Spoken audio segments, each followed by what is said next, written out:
Chaplain Dillard initiates creating and posting these videos.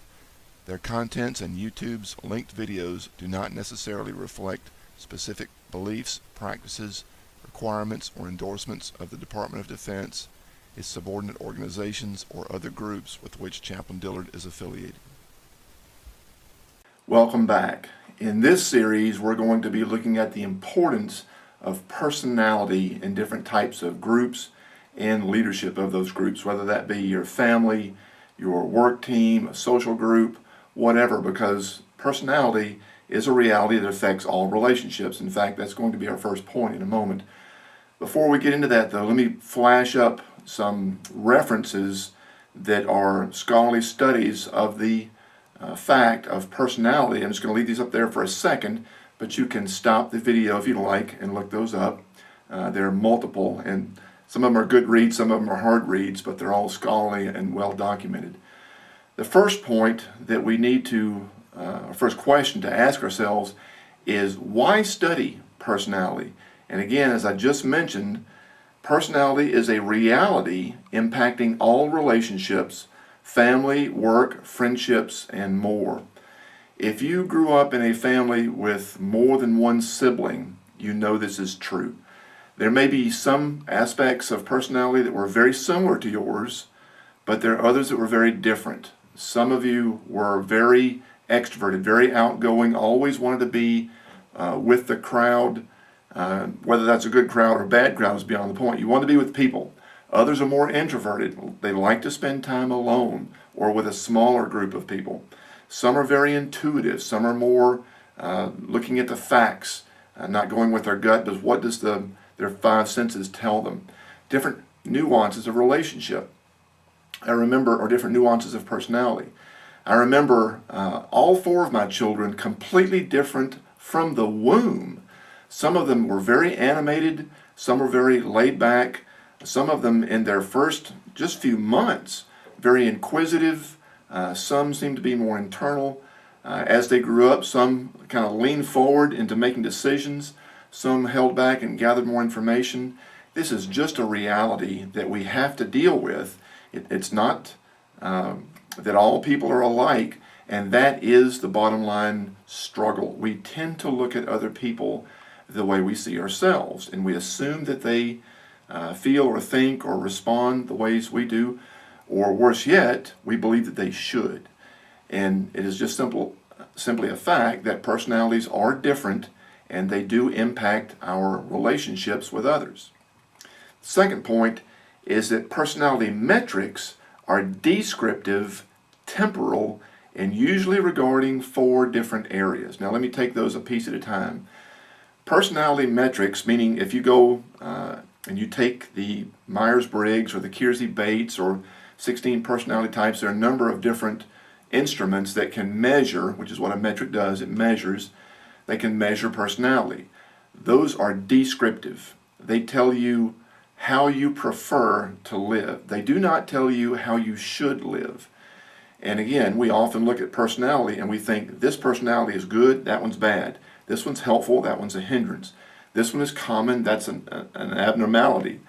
But personalities in and of themselves are not good or bad, and it's not a should or should be. The metrics are descriptive of how you prefer. The second thing to note is they are descriptive at that point in time. If you were to take a personality instrument 10 different times over 10 years, generally speaking, unless you're really kind of center mass, very well balanced, it will come out slightly different each time to the degree that you are extroverted or introverted, to the degree that you prefer logic over feelings in evaluating how to use information. But it'll usually be fairly the same.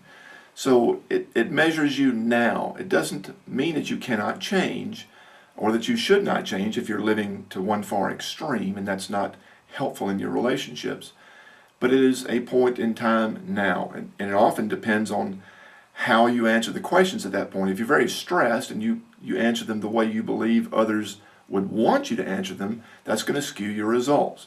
So when you take the test, you should, take the instrument. There's not a pass or fail. There's not right or wrong, good or bad answers. When you take the instrument, you should be in a relaxed environment. You should answer honestly in what you prefer and not the way you think you should be or that others want you to be.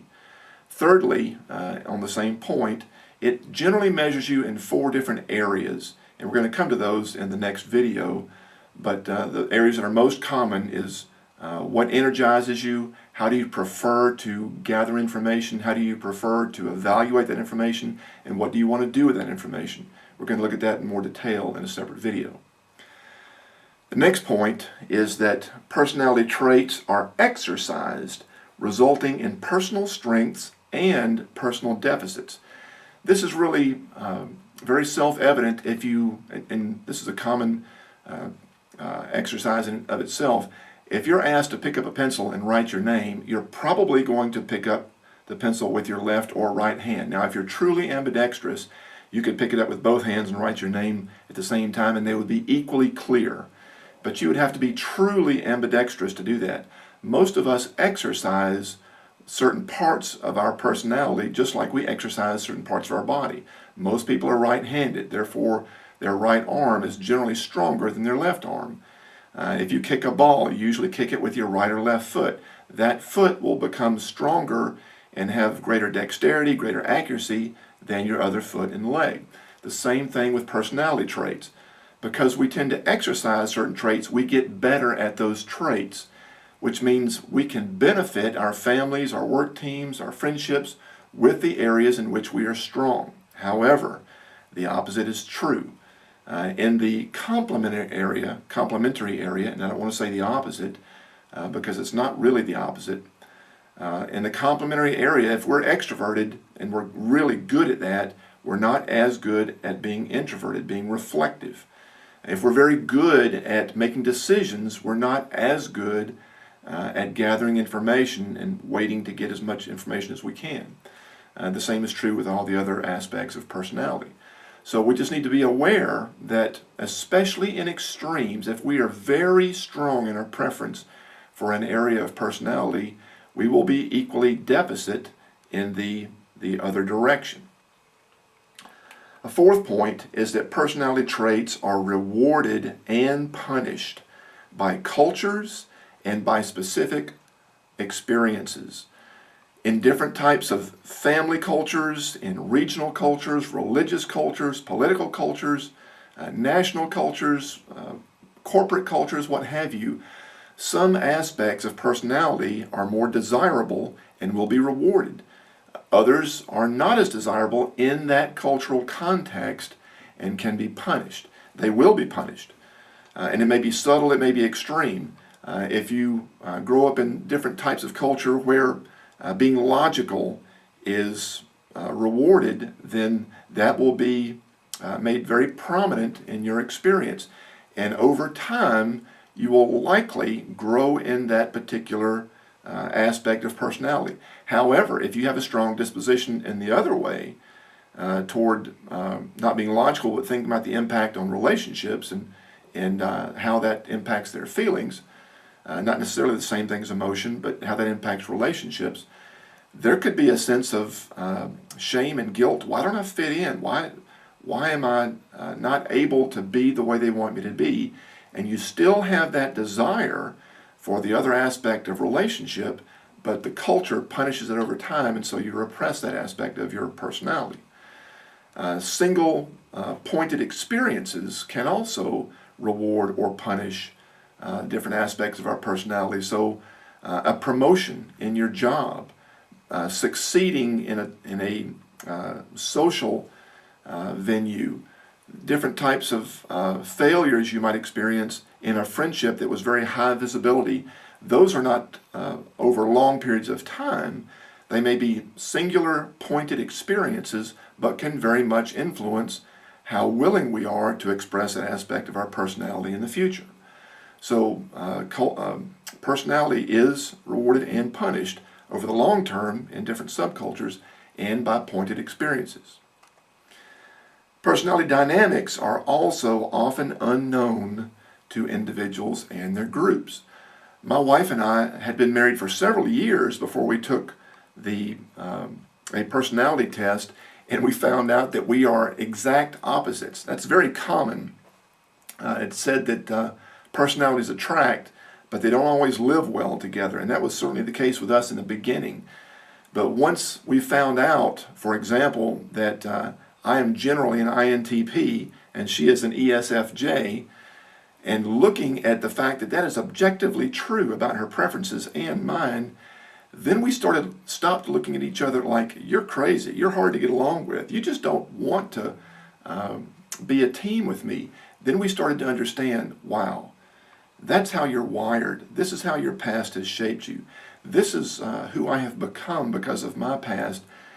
And in the areas in which we were extreme, over time, we came more toward the middle, not changing and flip-flopping and becoming a very different person, but similar to playing racquetball, let's say, or tennis or handball, we were coming more toward the center of the court so that we could play the extremes if we needed to, if that was helpful to the relationship. And so that leads us to another point. Personality differences bring either stress or synergy to the group. When we don't understand how we are different or why we are different, that can bring confusion, stress, even resentment in the group. But when we understand that people are naturally different because of cultures, because of background, because of singular, pointed, and powerful experiences in their life, then we can begin to leverage that or mitigate that for the benefit of the team, which is the next point. Personality extremes can be mitigated and leveraged by the person and the team. Go back to that illustration of your body. Some people have a very strong right arm, some have a stronger left arm. There are times when we need somebody's strong right hand because we don't have it.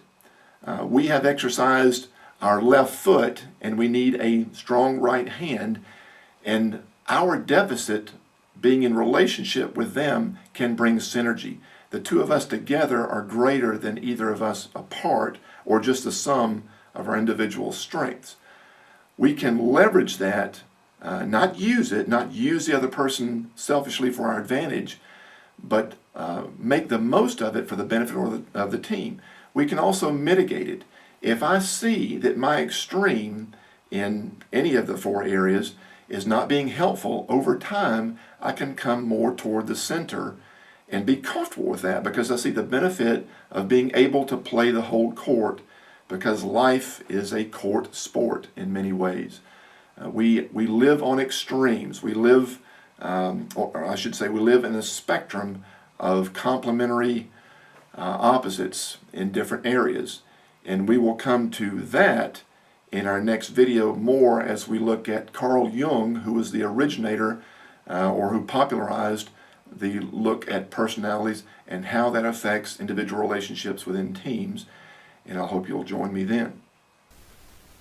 At the release date of this video, I am stationed with Research Development and Engineering Command, RDECOM, at Aberdeen Proving Ground, Maryland. Because the majority of our personnel are in this area, I spend most of my time here. I do, however, travel to our distant units based on command priorities and budget. I place these videos on YouTube for broad visibility to Army personnel and their families, but I hope the videos will be helpful to others too. If you are assigned to RDECOM and want to request specific topics by video, training on site or by VTC, or confidential counseling on site or by secure webcam, you can contact me at jeffrey.d.dillard.mil@mail.mil.